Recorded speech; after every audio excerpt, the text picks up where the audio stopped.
sahabat sawit, kita bertemu lagi. Kita akan bersharing pengalaman terkait dengan 3 hal. Itu yang pertama, kita akan bicara soal bagaimana mendiagnosa tanaman sawit. Nah, selanjutnya juga sekilas akan saya sampaikan juga tentang hama dan siklusnya serta teknik pengendaliannya. Dan selanjutnya juga akan saya sampaikan, meskipun tidak terlalu dalam, itu terkait dengan pestisida dan dampaknya. Teman-teman sekalian, jadi kenapa saya tadi membuka pertemuan kali ini dengan sepenggal gending, sepenggal lagu. Itu kurang lebih intinya atau artinya itu bahwa ilmu itu bisa dicapai dengan memenuhi persyaratannya. Nah, terkait dengan teman-teman, berarti teman-teman juga harus memenuhi persyaratannya. Kurang lebih apa? Itu juga meluangkan waktu, bersedia mencari referensi, kemudian juga yang nggak kalah penting itu juga menerapkan di kebun sendiri maupun menerapkan bersama dengan petani nantinya. Karena dengan menerapkan sendiri, maka otomatis teman-teman itu akan mengetahui secara langsung, kemudian juga akan lebih terampil melakukan itu. Karena prinsipnya dengan melakukan, maka teman-teman akan memahami serta menguasai tentang seluk-beluk sawit dan replikasinya di lapangan. Teman-teman yang baik hati, nah pada kesempatan ini saya akan mengajak teman-teman itu untuk menjadi dokter. Jadi karena teman-teman nanti mendampingi petani, maka sesekali selain jadi agronomi, maka teman-teman juga harus bisa menjadi dokter. Terus kemudian bisa jadi dokter tanaman dan juga bisa menjadi dokter bagaimana cara mengatasi hama, juga bisa menjadi dokter bagaimana mengatasi ketika suatu saat ada petani-petani yang mengalami keracunan pestisida. Nah, sementara kita coba membawa teman-teman ini untuk menjadi dokter tanaman dulu. Nah, bagaimana bisa mendiagnosa tanaman. Nah, yang paling penting untuk diketahui teman-teman adalah tanaman yang tidak normal itu sesungguhnya bukan disebabkan bukan sepenuhnya disebabkan oleh organisme pengganggu tanaman atau tetapi karena juga disebabkan oleh faktor-faktor lain gitu ya. Di antaranya itu faktor genetis. Nah, ini teman-teman yang hati-hati nih terhadap faktor genetis, karena faktor genetis itu merupakan sifat genetik bibit. Jadi maka teman-teman nanti ketika melakukan diagnosa jangan sampai fokus pada tanaman yang sudah ditanam di lapangan, tetapi hal yang paling penting teman-teman mendiagnosa bibit-bibit yang sedang disemai atau di nursery. Supaya apa? Supaya nanti kalau ketahuan bibit-bibit itu sudah terdeteksi atau menunjukkan tanda-tanda kelainan genetik, ini sebetulnya sebaiknya itu teman-teman tidak merekomendasikan untuk ditanam. Nah, ciri-cirinya seperti apa? Misalkan kayak pelepah itu tumbuhnya menyempit pelepah daun itu menyempit, kemudian batangnya itu kurus, nggak bisa membesar, terutama bagian bawah itu pangkal batang tidak membesar. Kemudian juga akibatnya apa? Akibatnya nanti kalau ditanam itu kebanyakan atau pada umumnya itu tidak mengeluarkan bunga dan buah. Nah, ini hati-hati terhadap kelainan atau faktor genetis. Nah, selanjutnya adalah faktor fisiologis. Ini sebetulnya lebih ringan daripada faktor genetis, karena para fisiologis itu bisa diartikan atau sama dengan kekurangan atau keracunan unsur hara. Nah ini teman-teman harus tahu nih ciri-cirinya seperti apa, kekurangan makan sama keracunan itu mesti harus tahu. Nah sehingga nanti solusi itu akan lebih tepat kalau teman-teman itu mengetahui, oh ini penyebabnya adalah kekurangan unsur ini, oh ini adalah tanaman yang keracunan unsur ini itu. Jadi gejala yang paling mudah itu adalah terjadi perubahan warna daun, itu tidak merata dan ada kerusakan organ daun dan pelepah gitu ya, serta daun mengering pada bagian pinggir. Nah itu juga harus betul-betul dikuasai oleh teman-teman. Nah selanjutnya itu juga karena faktor iklim, jadi klimatologis. Jadi kalau ini sih lebih lebih ringan lagi karena ini terkait dengan kesesuaian lahan. Kalau di awal kita itu memilih lahannya bagus, pas gitu ketika merancang atau merencanakan sebuah kebun, nah ini bisa teratasi dari awal. Tetapi kalau terjadinya itu sudah ada di tanaman, teman-teman ya juga harus melakukan perlakuan-perlakuan yang memenuhi kebutuhan.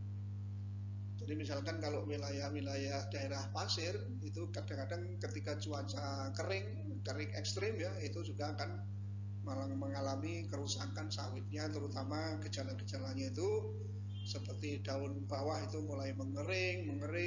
Nah ini teman-teman harus peka, sebagai dokter tanaman harus peka. Oh berarti ini solusinya adalah seperti ini. Terus berikutnya adalah faktor patogenis. Jadi ini akibat penyakit. Jadi kalau bibit-bibit nanti sudah ditemukan, terdiagnosa sejak di pembibitan itu sudah terserang penyakit, nah ini teman-teman harus hati-hati. Sekali lagi itu perlu dikarantina gitu. Bukan karantina seperti yang kita dengar selama ini. Jadi ini dipisahkan dari rombongan bibit yang sehat. Jadi betul-betul dipisahkan, diatur jaraknya gitu, disendirikan. Nanti sambil dirawat kalau itu bisa sembuh, karena ini penyakit ini biasanya muncul setelah dari persemaian. Itu contohnya itu gejala perubahan warna, daun-daun merata atau tidak merata dengan adanya kerusakan organ daun dan pelepah gitu. Jadi kelihatannya nanti kalau akibatnya dibiarkan itu ya daunnya kering itu merata, itu juga jangan sampai ditanam. Tapi persoalannya ingat bahwa petani swadaya itu juga ya merasa eman-eman kalau sudah disemai, kemudian awalnya tumbuh bagus tapi menjelang 1 bulan 2 bulan ternyata tanamannya menunjukkan kelainan-kelainan. Ini mudah-mudahan nanti teman-teman bisa mendiagnosa dengan benar. Nah selanjutnya, jadi kalau kita jadi dokter tanaman, faktor penyebab tanaman itu yang tidak normal dilakukan secara pas ya, harus betul-betul pas, harus betul-betul hati-hati. Makanya perlu di backup dengan referensi-referensi kalau memang teman-teman masih belum terbiasa melihat gejala-gejala penyakit tanaman.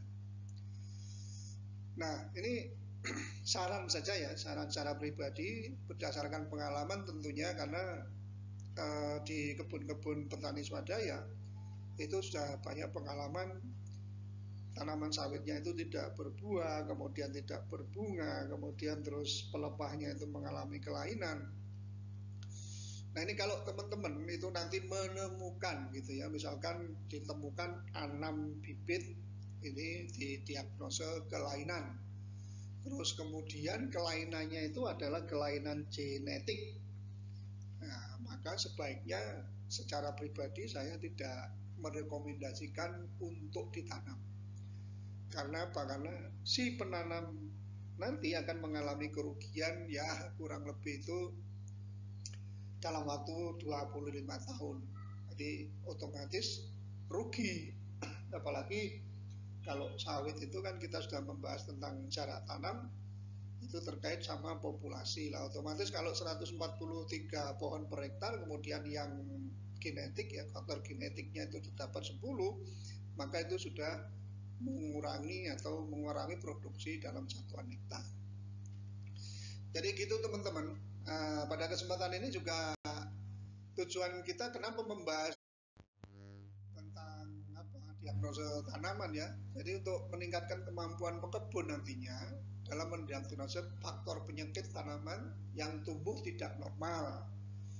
Nah, kemudian juga harus dibarengi dengan solusi. Solusinya yang tepat itu seperti apa? Sekali lagi kalau itu faktor genetik, catatan ya, mohon tidak direkomendasikan untuk ditanam.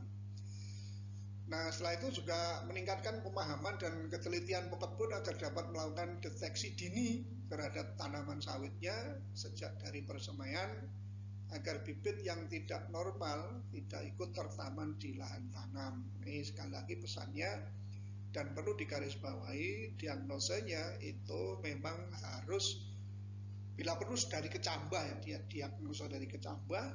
Terus kalau kecambahnya itu sudah dari awal tidak normal, nah ini sebaiknya juga tidak ditaruh di pre-nursery, atau kalau itu nanti memang berasal dari kecambah bersertifikat dan harganya mahal, itu perlu dipisahkan aja dalam pre-nursery-nya sambil teman-teman melakukan penelitian. Apa betul kalau kecambahnya seperti ini, saya curigai begitu, kalau disemai nanti juga tumbuhnya tidak normal atau seperti apa hasilnya. Itu langkah-langkah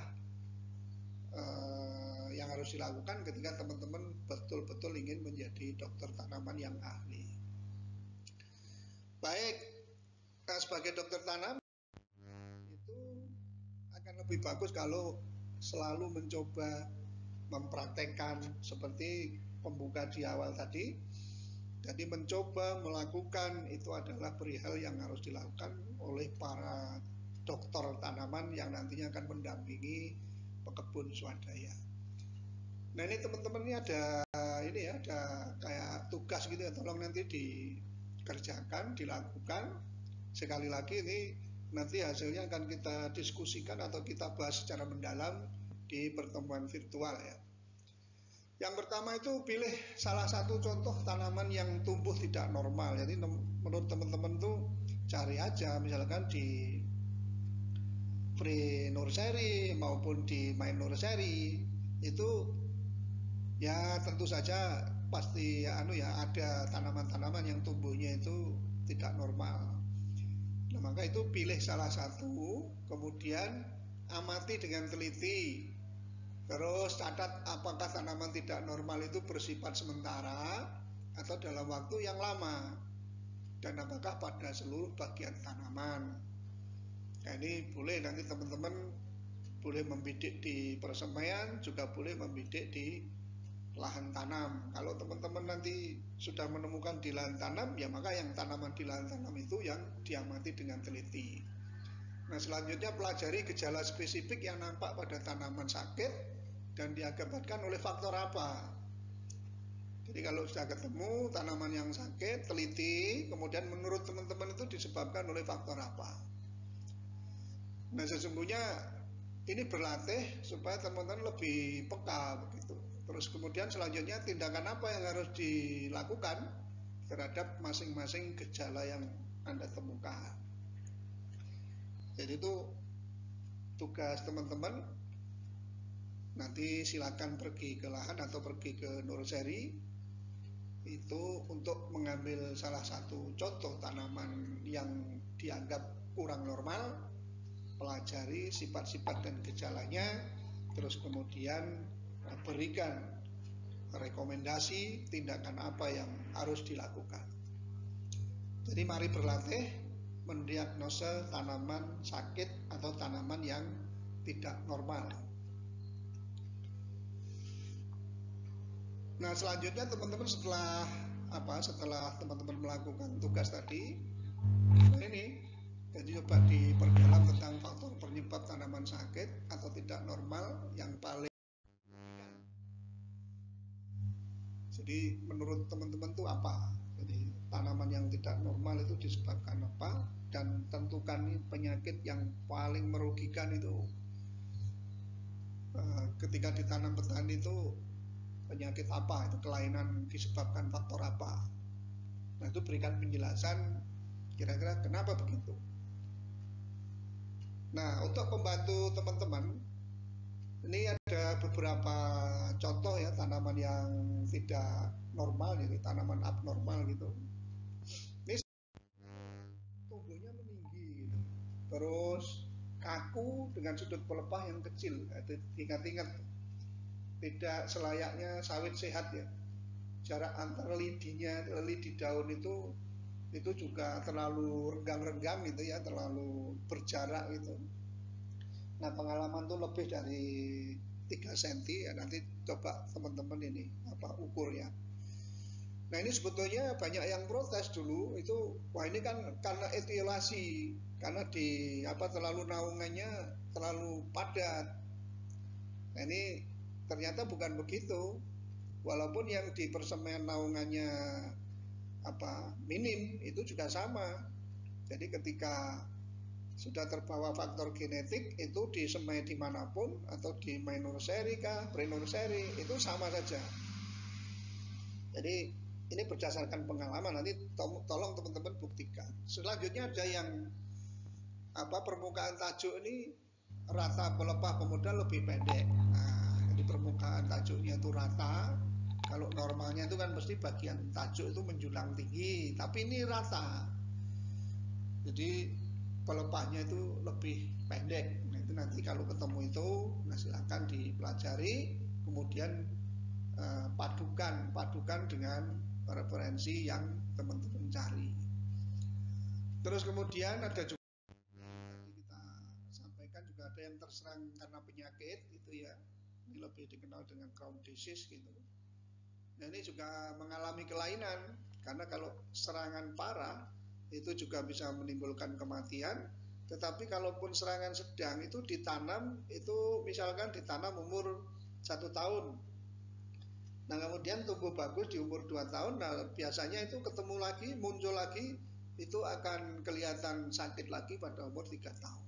Tetapi kalau sudah bisa lepas 5 tahun ke atas, itu insya Allah ini juga kembali membaik begitu. Terus kemudian ini juga sering menjadi pertanyaan, itu daun tidak membelah. Ini terlihat aneh gitu. Jadi kalau simbol pramuka nggak membelah, bagus ya, itu cikal kelapa itu. Tapi kalau sawit yang akan ditanam, daunnya kok tidak membelah. Nah, ini juga teman-teman perlu waspadai. Kenapa ini? Pasti ada sesuatu.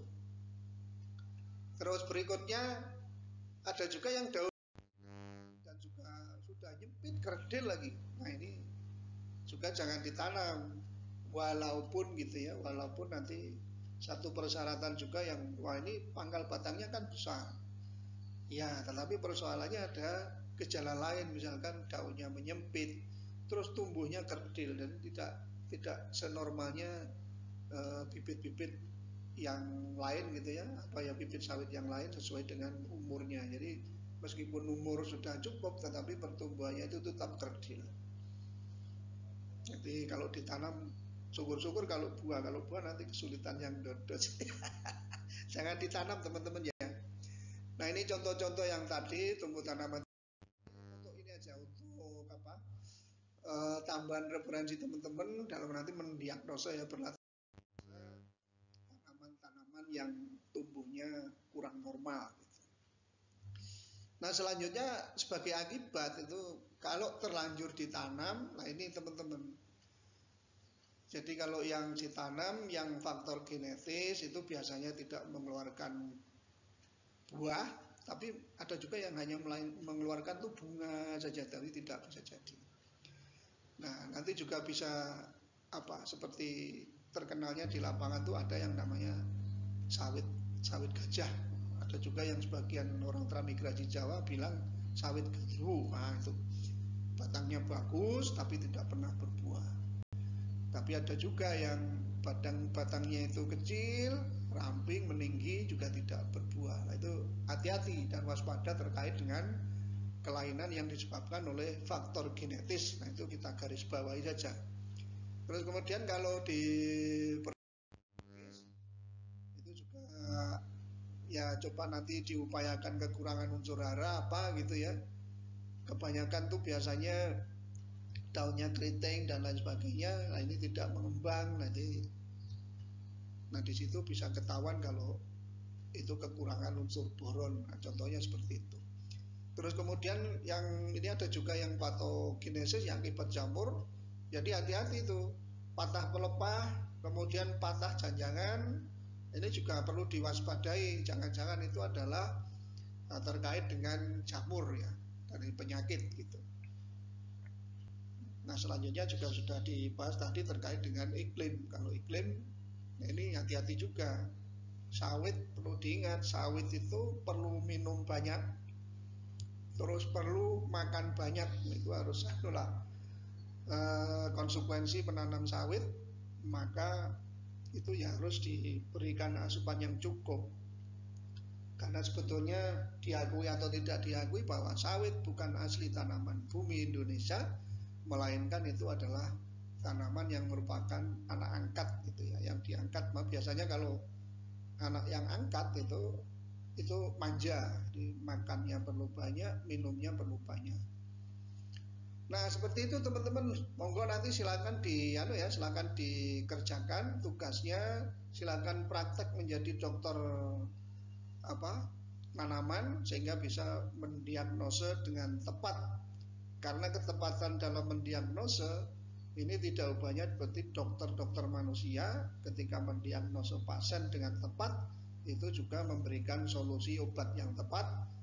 Demikian juga halnya dengan teman-teman, bisa mendiagnose tanaman yang tepat, maka bisa merekomendasikan apakah tanaman ini bisa ditanam, atau kalau sudah di lapangan apakah ini tanaman ini bisa disembuhkan dan lain sebagainya. Sehingga treatment atau perlakuan yang diberikan itu menjadi tepat.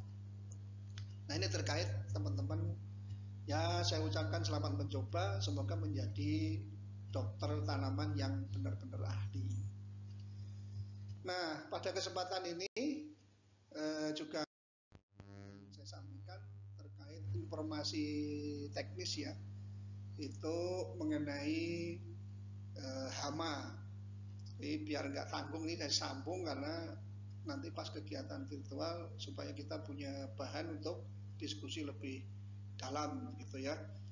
Karena hama ini sebetulnya menjadi persoalan yang ya krusial ya di berbagai tempat, misalkan bisa di Riau, bisa di Kalimantan, bisa di Sulawesi dan Papua. Jadi hama-hama ini menjadi masalah. Nah, coba kita akan bicara tentang siklus hidup hama dan teknik pengendaliannya. Ini kenapa judulnya kita gabung ya? Karena pengendalian hama itu teman-teman juga harus memahami perilakunya dulu. Ibarat kita tuh mengirim surat, ya kan, surat cinta ke pacarnya itu harus tahu alamatnya. Nah, misalkan kepada Sulastri, adindaku tersayang di Indonesia gitu ya, atau di Jawa Tengah, di Kalimantan, ini sulit ketemu karena apa? Karena alamatnya tidak jelas. Nah, maka harus diketahui dulu alamatnya, harus diketahui dulu perilakunya, itu baru nanti kita bisa melakukan pengendalian. Jadi intinya yang perlu diingat oleh teman-teman, walaupun itu berupa hama itu ya, serangga-serangga yang lain berupa hama, entah itu ulat api, entah itu kumbang gajah, yang itu ulat kantong, itu semuanya adalah makhluk Tuhan ya. Jadi itu sudah menjadi keseimbangan ekosistem. Keberadaannya tidak bisa atau tidak boleh dimusnahkan, harus dijaga populasinya. Ini yang paling penting. Karena ketika nanti hama itu dihabiskan, nah ini yang susah itu adalah makhluk hidup lain yang pekerjaannya memakan hama. Nah, ini terus suruh makan siapa kalau makanannya habis begitu. Nah, maka jangan sampai dimusnahkan, tetapi perlu dikendalikan. Nah, hal yang perlu dicatat oleh teman-teman bahwa seluruh serangga ini kunci ya, kunci pemahaman ya, jangan sampai menyepelekan gitu. Serangga-serangga baik hama maupun musuh alami, musuh alami itu serangga teman kita teman-teman ya. Jadi kita itu hidup di perkebunan sawit punya teman, yaitu adalah serangga yang memakan serangga, itu namanya musuh alami. Jadi itu jangan sampai dimusnahkan. Jadi serangga pada umumnya itu umurnya pendek ya, jadi siklusnya itu nggak ada yang terlalu panjang. Itu baik Oryctes maupun yang Locusta belalang kembara itu pendek-pendek siklusnya. Nah, tetapi yang perlu dicurigai oleh teman-teman, meskipun siklusnya pendek, tetapi perkembangbiakannya juga cepat. Jadi kalau perkembangannya iklimnya mendukung, itu pasti perkembangannya akan cepat. Misalkan satu ekor itu bisa beranak lebih 10 dan lain sebagainya. Ini juga perlu diwaspadai. Jadi ingat bahwa umur pendek itu perkembangannya sangat cepat. Ini perlu diwaspadai. Nah, teman-teman sekalian, ya satu contohnya begini ya. Jadi ada tuduhan-tuduhan bahwa misalkan Oryctes atau kumbang gajah itu menjadi hama utama tanaman sawit, menyebabkan kematian, terus susah diprediksi. Nah, itu sebetulnya keliru. Jadi ketika kita tidak memahami perilaku, maka kita hanya menduga-duga gitu ya, menduga-duga. Nah, kemudian solusinya pun ya menduga-duga, perakiraan-perakiraan. Padahal perilaku, misalkan satu contoh perilaku kumbang gajah atau Oryctes, itu sudah ketahuan kapan munculnya, di mana meletakkan telurnya. Jadi intinya itu semua kehidupan itu, terutama serangga, nggak akan menempatkan calon generasinya pada wilayah-wilayah yang jauh dari sumber makanan. Ingat tuh teman-teman. Nah, dengan demikian ya nggak jauh-jauh tuh, pasti ditempatkan di sekitar sumber makanan. Nah, sumber makanannya apa? Ya kalau Oryctes atau kumbang gajah berarti ya itu bagian tanaman sawit yang termuda atau titik tumbuhnya. Nah, pasti berada di sekitar sawit itu. Nggak mungkin yang menyerang di Kalimantan itu meletakkan telurnya atau calon generasinya misalkan diletakkan di Jawa, itu sangat tidak mungkin. Beda dengan belalang kembara Locusta. Kalau Locusta itu bisa migrasi sampai ratusan kilometer. Jadi ke Gabah itu ketika mereka rombongan pindah lokasi, migrasi, itu ngeri. Jadi bisa sejauh, bisa terbang dari Kalimantan ke Jawa, bisa terbang dari Kalimantan ke Sumbawa, seperti itu.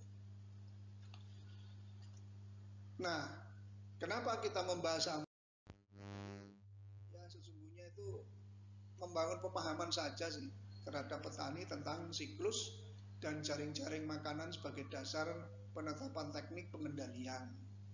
Jadi ingat teman-teman ya, ingat betul gitu bahwa pengendalian itu bukan seperti pemadam kebakaran. Kalau zaman dulu itu pengendalian itu ya yang penting ada racun pestisida, itu pengendalian tuntas selesai. Nah, ini bukan itu. Jadi yang perlu diingat itu teman-teman, ada istilah ya, itu lalat tidak pernah hinggap pada telur yang tidak retak. Karena apa? Karena lalat itu spilitnya tidak akan mampu menembus dinding telur. Nah, maka lalat gak akan hinggap di situ. Nah, tunggu telurnya teman-teman pecahin dulu, nggak lama kemudian atau hitungan menit itu lalatnya pasti datang. Jadi itu juga perlu dipelajari. Kenapa demikian? Karena semua serangga maupun musuh alami itu punya insting yang tajam. Oh, di sana ada telur pecah atau bau-bauan, maka lalat itu bisa mendeteksi. Nah, seperti itu juga sama ketika nanti teman-teman ada persoalan dengan ulat api, terus kumbang gajah, itu pasti nggak jauh-jauh dari habitatnya, sumber makanannya, yaitu tanaman sawit. Nah, ini sekedar informasi teman-teman ya. Jadi gaya serangan hama itu, peledakan hama itu ya sebetulnya tidak serta-merta tiba-tiba terjadi serangan luar biasa gitu ya, seperti wabah begitu. Jadi enggak seperti itu. Jadi kalau teman-teman mempelajari perilaku nanti akan kenal istilahnya itu migrasi. Jadi serangga itu juga melakukan migrasi. Jadi melakukan pindah dari tempat yang satu atau tempat yang lama ke tempat yang baru. Nah, otomatis dasarnya apa? Dasarnya adalah sumber makanan. Seperti tadi saya sebut itu dengan belalang locusta ya, belalang kembara itu. Jadi kalau dia mau migrasi, mereka mau migrasi itu dia puasa teman-teman, tidak makan. Supaya apa? Supaya badannya itu kurus. Nah sehingga kalau kurus tuh ringan, terus kemudian bisa terbang jarak jauh gitu. Nah kemudian mereka menemukan di mana tanaman sumber makanan ada. Nah mereka semua mampir di situ, kemudian berkembang biak karena sumber makanannya cukup. Nah seperti itu, jadi ada istilah migrasi. Nah setelah migrasi itu ada adaptasi. Jadi ketika sudah mencapai lingkungan yang baru, mereka itu beradaptasi. Oh ini lingkungannya seperti ini, maka saya harus menyesuaikan diri. Nah seperti itu. Jadi ini sama dengan nanti teman-teman para dokter tanaman nih. Nah sehingga nanti ketika memasuki wilayah baru, itu pasti mempelajari oh lingkungannya seperti ini, terus tipe masyarakatnya seperti ini, maka saya supaya bisa diterima, saya harus beradaptasi, langkah-langkah saya 1, 2, 3, 4, nah seperti itu. Nah, demikian juga serangga hama juga begitu. Terus setelah adaptasi, oh ini ternyata di sini sumber makanannya diprediksi ya 17 tahun. Nah, akhirnya dia memutuskan menetap di lahan yang baru atau di lokasi baru. Untuk apa? Untuk ya hidup di situ. Karena sumber makanannya dianalisis oleh mereka ini sudah cukup untuk 3 sampai 4 generasi misalkan, akhirnya menetap. Nah setelah memutuskan menetap dan berkembang, dari mulai berkembang biak, ada yang ya mulai nikah, mulai kawin, perkawinan, terus bertelur, ada juga yang langsung beranak gitu. Nah nanti teman-teman juga pelajari mana serangga-serangga yang bertelur, mana serangga-serangga yang langsung beranak. Gitu. Jadi seperti itu teman-teman, seperti ada di serangga namanya apis itu bisa tanpa bertelur, bisa terus beranak terus selagi dia makan kenyang beranak, makan kenyang beranak, makan kenyang beranak, karena sifatnya dia memiliki partenogenesis, jadi 2 alat kelamin pada satu tubuh gitu. Nah ini juga harus dikenali oleh teman-teman sekalian. Jadi intinya begini ya teman-teman, sekali lagi saya tegaskan bahwa dengan memahami siklus gitu ya, siklus hidup daripada hama itu otomatis juga memahami perilaku, maka di situ akan ketahuan oh pada fase mana ini ditemukan kelemahan-kelemahannya. Jangan sampai tindakan kita itu pada serangga itu pada fase kuat, fase sulit untuk dikendalikan. Ini keliru. Maka perlunya kita memahami siklus di situ. Oh, pada bagian ini yang bisa dilakukan pengendalian. Nah, sehingga itu namanya memutus siklus. Jadi tidak berkepanjangan sampai dengan beranak dan lain sebagainya. Nah, itu teman-teman kuncinya. Nah setelah kita diskusi sekilas sudah memperoleh atau mendapat informasi tentang gambaran siklus perilaku, maka sebaiknya teman-teman mengerjakan tugas. Sekali lagi, ahli kelapa atau ahli sawit, dokter tanaman ini harus sering melakukan kegiatan-kegiatan praktek supaya lebih terampil gitu. Nah tugas yang pertama ini teman-teman nanti bisa membagi 2 kelompok menjadi kelompok ganjil. Ada 2 yang kedua adalah kelompok genap. Terus tugasnya kelompok ganjil ini menggambar siklus kumbang badak. Oh, itu jadi oritas ya. Jadi kumbang, ada yang bilang kumbang gajah, ada yang kumbang badak, ada yang kumbang tanduk. Nah, ini sudah versi macam-macam daerah. Itu silakan nanti digambar siklus hidupnya. Jadi yang teliti ya menggambarnya, misalkan kumbang badak ketika melakukan perkawinan itu yang jantan ciri-cirinya seperti apa, terus yang betina ciri-cirinya seperti apa. Nah, saat melakukan perkawinan posisinya seperti apa, ini juga harus digambar siklusnya dengan jelas, warnanya bila perlu disamakan supaya keren gitu. Kemudian kelompok genap ini menggambar siklus hidup ulat api. Nah, kenapa dua hama ini yang perlu dipahami bersama? Karena ini sebetulnya dua jenis yang sering menimbulkan kerugian-kerugian di perusahaan sawit maupun pekebun swadaya. Nah, teman-teman juga sama, nanti kelompok genap menggambar siklus hidup ulat api.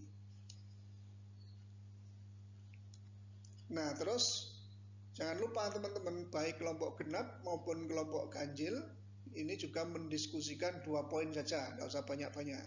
Yang pertama, bagaimana cara menggambar perkembangan serangga hama. Jadi cara menghambat ya, bagaimana cara menghambat perkembangan serangga hama dengan cara menghalangi proses perkawinannya. Nah, kira-kira seperti apa? Karena ini penting. Karena kalau sudah terlanjur kawin, nanti dia sudah mendekati reproduksi. Terus kemudian yang kedua, mengapa pemberian tangkos atau apalah istilahnya ya, tangkos kah, jangkos kah di sekitar pengiringan itu dapat meningkatkan perkembangan kumbang tanduk dan bagaimana cara pengendaliannya. Nah, seperti di depan kan kita sudah singgung, seorang serangga dewasa tidak akan menempatkan telur calon regenerasinya jauh dari sumber makanan, tidak akan, pasti ada di sekitar situ ya. Nah, ini sebagai contoh teman-teman ya, contoh saya ambilkan contoh siklus itu seperti ini. Saya ambilkan contoh siklus serangga yang diimpor, yang dulu kan di sawit nasional mengalami penurunan produksi karena namanya jenis serangga ini namanya Mbak Ella ini. Mbak Ella ini musnah karena akibat dari tindakan-tindakan para perusahaan perkebunan yang menggunakan pengasapan maupun pestisida yang berlebihan. Nah, sehingga harus diimpor nih. Nah, ini contohnya ini. Jadi serangga dewasa kemudian bertelur. Nah, telurnya posisi di mana, umurnya berapa, nanti sudah ada umur. Nah, kalau teman-teman ingin mendalami nanti tentang kumbang gajah, maka ya silakan aja nanti membuat seperti yang dulu pernah saya lakukan tuh, membuat akuarium dari kaca. Nah, itu ditaruh di situ sehingga terlihat bisa diamati kira-kira berapa hari gitu. Tetapi karena sudah banyak referensi yang melakukan penelitian gitu tentang umur fase demi fase, itu teman-teman nggak usah melakukan sehingga nggak terlalu habis waktu. Oke, itu contoh ya, contoh. Nah, serangga ini perlu dianu nih. Saya kasih contoh kenapa saya menggunakan Elaiodobius cameronicus ini, karena serangga paling penting, serangga yang harusnya disayangin oleh petani baik perusahaan maupun pekebun swadaya, karena keberadaannya sangat membantu di usaha perkebunan. Nah, ini tolong diselamatkan. Nah, bagaimana cara menyelamatkannya? Ya, otomatis beri peluang mereka berkembang dengan baik, terus kemudian hilangkan kebiasaan-kebiasaan yang kurang bagus, yaitu ide pemusnahan itu. Makanya lebih baik diganti dengan ide pengendalian. Nah, ini lebih bijaksana. Jadi itu teman-teman, ini saya pertegas lagi. Jadi teknik pengendalian hama itu perlu teman-teman itu pahami perilakunya dan pahami siklus hidupnya. Nah, sehingga teman-teman itu bisa mengambil kesimpulan, karena dengan memahami itu bisa jadi dasar pengendalian dengan tepat. Nah, itulah teman-teman, selamat mencoba pada bagian yang khusus siklus hama dan teknik pengendaliannya.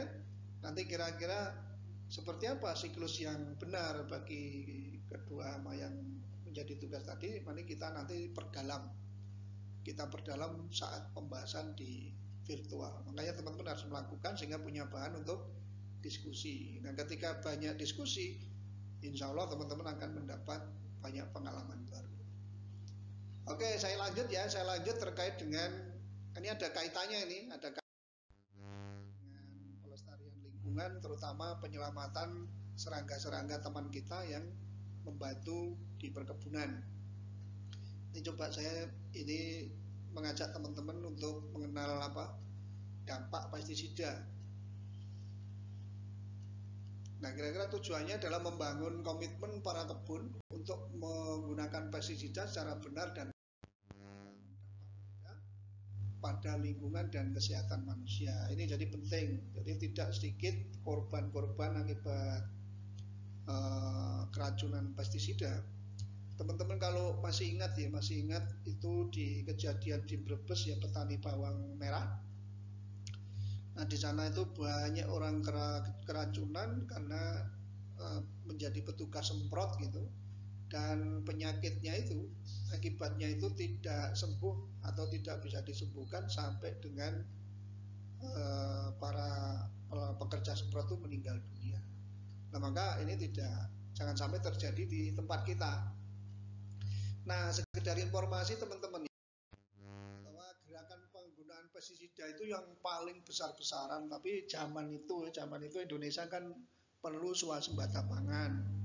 Karena Pak Harto berpendapat bahwa ketika masyarakat atau rakyat itu kecukupan pangan, maka otomatis kriminalitas dan lain sebagainya itu bisa diminimalisir. Nah, tanaman pangan yang dimaksud waktu itu adalah padi ya, dari tahun 1970-an sampai 1980-an. Jadi penggunaan pestisida itu besar-besaran dengan alasan apa? Alasan peledakan hama warna coklat. Ini tadinya seperti itu. Jadi konsentrasi pestisida saat itu sebetulnya lebih ke tanaman pangan. Jadi terkait dengan peledakan itu, petani diharuskan menerapkan pemupukan kimia yang berimbang dan terjadwal. Jadi harus dipupuk, pupuknya berimbang dan terjadwal. Nah, mudah-mudahan nanti juga terjadi juga di sawit terkait dengan pemupukan terjadwal dan berimbang gitu terkait dengan pupuk kimianya. Nah, demikian halnya waktu itu juga dipaksakan bahwa ada juga yang dikawal atau ditemani oleh para petugas keamanan ya, sampai dengan koramil dan lain sebagainya, itu mengontrol penyemprotan ini. Ini penyemprotan harus juga terjadwal. Karena apa? Karena ketakutan adanya peledakan kalau terjadi lagi sehingga Indonesia rawan pangan. Sampai-sampai teman-teman itu pemerintah mengeluarkan subsidi yang sangat besar, itu sampai dengan 80%. Ini subsidi untuk sarana produksi terutama pupuk dan pestisida. Ini nih awalnya ini. Nah, sehingga belakangan mendapat koreksi bahwa ternyata menimbulkan penyemaran, ternyata menimbulkan dampak negatif. Nah, terutama yang terjadi di Brebes itu sampai dulu penyemprotannya itu menggunakan DDT itu ya. DDT, kemudian DDT banyak tertimbun di tanah, dan ketika musim hujan DDT masuk ke dalam sumur. Nah, sumur itu akhirnya dikonsumsi oleh masyarakat sekitar. Nah, sehingga ini menimbulkan dampak yang luar biasa. Nah, terkait dengan dampak yang negatif dan menyebar di seluruh wilayah Indonesia yang memiliki wilayah-wilayah sumber beras atau tanaman pangan gitu. Nah, sehingga pada tahun itu ya ada keluar Perpu gitu, ada Perpu jadi terhadap pestisida, karena memang daya bunuhnya tidak hanya pada serangga tetapi banyak orang-orang yang terpapar oleh racun. Jadi kalau teman-teman nanti menjadi dokter tanaman, mohon mulai saat ini teman-teman menghilangkan istilah bahwa pestisida itu bukan obat, itu melainkan racun. Nah, itu sudah sesuai dengan Perpu nomor 7 tahun 1973. Jadi dihilangkan kata obat itu tetapi menjadi racun. Supaya apa? Supaya pengguna pestisida itu menjadi lebih arif, lebih bijaksana. Dan teman-teman perlu ketahui juga bahwa semua racun ya, baik racun perkebunan maupun racun tanaman pangan. Jadi ketika di belakangnya itu ada kata-kata sida, pestisida, herbisida, itu semuanya adalah bersifat membunuh, jadi memusnahkan. Maka ya harus hati-hati. Nah, seperti terutama yang khusus di sawit ya, khusus di tanaman sawit, ketika teman-teman menggunakan herbisida, saya ngeri nyebutnya, makanya saya pelan-pelan, herbisida. Ini disemprotkan pada piringan, tetapi dosisnya itu, jika dosis terlalu kuat, maka amati aja, pasti akan terjadi, akan berpengaruh pada pertumbuhan tanaman. Misalkan tanaman sawit umur 6 tahun, semprot aja piringannya, atau orang yang berkebun males membersihkan piringan, jalan pintasnya menggunakan herbisida, misalkan dengan Roundup. Tapi untuk Gramason jangan dulu ya. Misalkan yang biasa Roundup begitu. Roundup ketika dosisnya terlalu tinggi, itu seminggu kemudian tanaman sawit itu akan kelihatan dampak yang kurang bagus. Biasanya terjadi daun-daun bagian bawah mengering dan lain sebagainya. Maka ini harus hati-hati. Terus perakaran sawit itu sifatnya ada banyak akar permukaan, terus kemudian akar napas gitu. Nah, ini akan berpengaruh. Jadi perakarannya akan juga mengalami kerusakan akibat pakai semprot herbisida. Ini bukan melarang, tetapi perlu hati-hati saja. Nah, untuk memperdalam itu teman-teman, apakah benar pestisida itu menimbulkan dampak yang luar biasa? Nah, mari kita praktikum. Jadi teman-teman dokter harus, ini tugas lagi teman-teman ya. Ini sekali lagi mohon maaf, ini sekali ketemu kita sudah ada 3 tugas. Tapi 3 tugas ini pahamilah sebagai media belajar. Yang tadi itu ilmu itu memerlukan persyaratan itu dan harus dilakukan. Maka bagi 2 lagi kelompok yang sama itu ya. Jadi kelompok pestisida dan kelompok herbisida ini nanti coba didalamin betul-betul. Nah, prakteknya yang pertama itu masukkan pestisida 1 sendok ke dalam mangkok yang sudah berisi air ya. Airnya itu tidak usah penuh gitu, atau boleh mangkoknya dipenuhin. Kemudian juga dikasih pestisida, boleh kontak, boleh sistemik. Nah, kalau apa itu kontak, apa itu sistemik, nanti kita perdalam di virtual. Itu silakan 1 sendok. Kemudian aduk sampai merata. Nah, selanjutnya tolong dimasukkan ikan kecil. Ikan kecil itu ukuran 2-3 cm gitu. Ikannya apa? Udahlah, terserah ikan apa saja.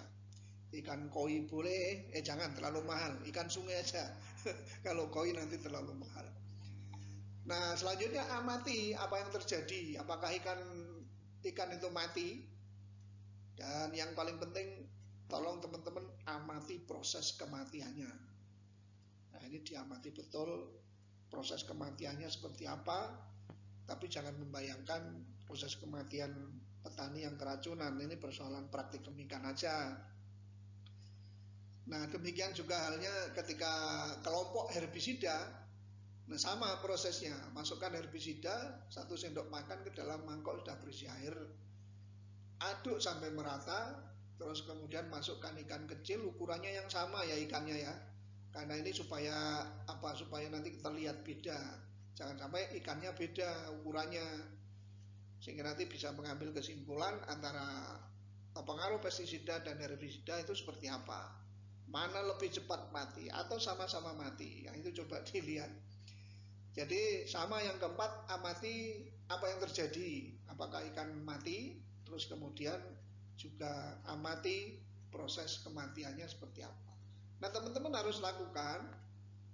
Karena apa? Karena melalui praktek ini nanti juga teman-teman bisa mengajak pekebun untuk melakukan pembuktian bahwa penggunaan pestisida itu ngeri-ngeri sedap begitu kalau tidak bijaksana.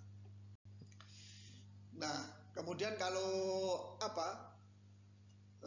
silakan nanti habis praktek juga perdalam pembahasan ini. Jadi ada 3 poin. Jika ini bagaimana makhluk hidup yang ada dalam tanah seperti serangga, seperti bakteri, cacing, dan lain sebagainya. Jika pekebun menyemprotkan herbisida jika jadwalnya jawabannya ikut mati, lalu apa dampak selanjutnya? Nah, ini tolong nanti dianalisis. Kemudian yang ketiga, jika pada waktu menyemprot pestisida pekerja terpapar oleh larutan pestisida, apa dampaknya bagi kesehatan pekerja? Tapi tolong ini dijawab, dianalisis. Teman-teman, maksud saya jangan praktek, berbahaya soalnya. Nanti jangan sampai nanti menghubungi saya ternyata dipraktekkan bener mabuk, itu jangan sampai. Ini diperdalam aja teman-teman, dianalisis saja. Terus bagaimana menggunakan pestisida agar proses pekerjaan pestisida menjadi efektif dan efisien serta dapat meminimalkan dampak negatif pestisida terhadap pengguna dan lingkungan. Jadi sekali lagi ini kaitannya sama APD, terus kaitannya dengan bagaimana nyemprot gitu ya, bagaimana memperhatikan arah angin, kemudian kapan waktu menyemprot yang baik. Nah itu juga harus teman-teman bijaksana. Terus selanjutnya perlu dipertegas teman-teman ya, jadi lebih baik hati-hati dan teliti daripada mengobati. Ini penting, jangan sampai keburu-buru dikejar waktu. Ini santai, kalau teman-teman terpaksa menggunakan pestisida atau herbisida, ini perlu dilakukan dengan bijak dan teliti, harus hati-hati. Nah, karena apa? Karena ya itu dampaknya luar biasa. Maka nanti coba saya usahakan ada sedikit, saya bisa menggunakan sepenggal video ya, video dampak keracunan itu yang dulu diproses oleh FAO. Jadi mudah-mudahan saya bisa menggunakan itu, dan sekaligus izin pinjam, izin menggunakan film yang dibuat. Nah, ini teman-teman silakan dilihat dampaknya seperti apa. Bukan sengaja menakut-nakuti, tetapi teman-teman punya gambaran bahwa pestisida, herbisida, fungisida, dan sida yang lain itu sifatnya adalah membunuh, maka penggunaannya juga harus teliti, hati-hati, dan bijaksana. Supaya apa? Supaya makhluk hidup di sekitar lingkungan juga masih berperan, meningkatkan peran fungsinya, sehingga ekosistem bisa terjaga dengan baik, produksi sawit kita juga terus berkelanjutan. Demikian teman-teman pertemuan kali ini, dan mohon sekali lagi silakan tugas-tugas tadi dikerjakan. Itu semua untuk pendalaman, menambah pengetahuan dan keterampilan, pembuktian. Ya, ilmunya untuk siapa? Ilmunya untuk teman-teman sendiri, dan akan berguna baik secara pribadi maupun ketika nanti melakukan atau mendampingi pekebun sawit swadaya. Demikian kurang lebih, ada tutur kata guyonan yang kurang berkenan di hati teman-teman. Ini saya mohon maaf yang sebesar-besarnya. Saya akhiri. Wassalamualaikum warahmatullahi wabarakatuh.